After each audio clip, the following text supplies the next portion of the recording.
రాసినటువంటి పత్రిక 5వ అధ్యాయము 22వ వచనం నుండి 33వ వచనం వరకు దేవుని యొక్క వాక్యమును మనం చదువుకుందాం.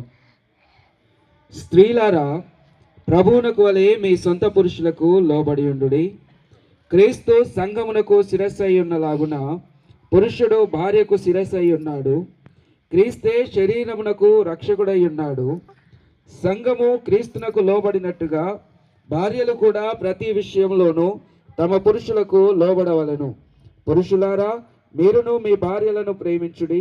అటువలే క్రీస్తు కూడా సంఘమును ప్రేమించి అది కలంకమైనను ముడతయైనను అటిది మరి ఏదైనను లేక పరిశుద్ధమైనదిగాను నిర్దోషమైనదిగాను మహిమగల సంఘముగాను ఆయన తన ఎదుట దానిని నిలువబెట్టుకొనవలెనని వాక్యముతో ఉదక స్నానము చేత దానిని పవిత్రపరిచి పరిశుద్ధపరచుటకై దాని కొరకు తన్ను తాను అప్పగించుకొనెను.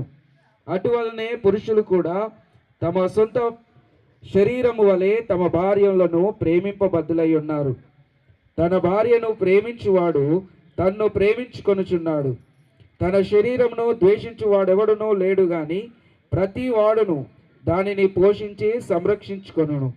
మనము క్రీస్తు శరీరమునకు అవయములై ఉన్నాము గనుక అలాగే క్రీస్తు కూడా సంఘమును పోషించి సంరక్షించుచున్నాడు.